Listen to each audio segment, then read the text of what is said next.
বড় ভাইরা, আমার সমবয়সী যুবক ভাইরা এবং বয়োজ্যেষ্ঠ যারাই আয়োজন করেছেন, আমি প্রথমে তাদেরকে ধন্যবাদ জানাই।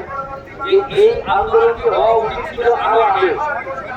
এই আন্দোলনটি হওয়া উচিত ছিল সেই দিন, যেই দিন ওখানে বেই বন্ধ হয়ে গেছিল, সেই দিনে আন্দোলনটা হওয়া উচিত ছিল।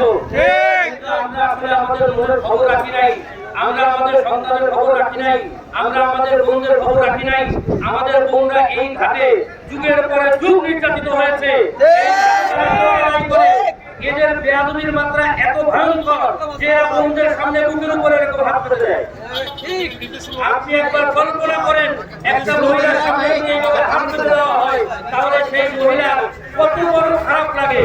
সে তো আমার মা, সে তো আমার বোন, সে তো আপনার ছোট বোন, সে আপনার স্ত্রীও হতে পারে। আমাদের বিবেক জাগ্রত হয় নাই।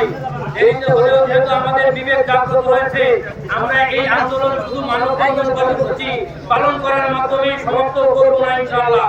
এই আন্দোলন আমাদের দাবি আদায় না হওয়া পর্যন্ত এই জমিনে চলবে ইনশাআল্লাহ। আজ জুলুমের প্রতিবাদ যদি না করা হয়, শুরুতে যদি জুলুমকে ধ্বংস না করা হয়, তাহলে তাদের পরিণতি কেমন হয় সেটা ফিলিস্তিনের দিকে তাকালে বোঝা যায়।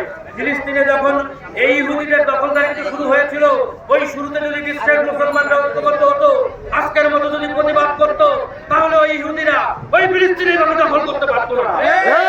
ঠিক সেভাবেই এই জনপদে যে জুলুম শুরু হয়েছে, চাঁদাবাজি হচ্ছে, এই চাঁদাবাজির প্রতিবাদের জন্য আমাদের শুধু আজকের এই কর্মসূচি করলে হবে না।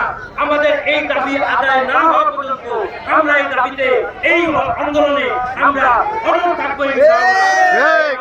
আমি আমার বক্তব্য শেষ করছি। আসসালামু আলাইকুম।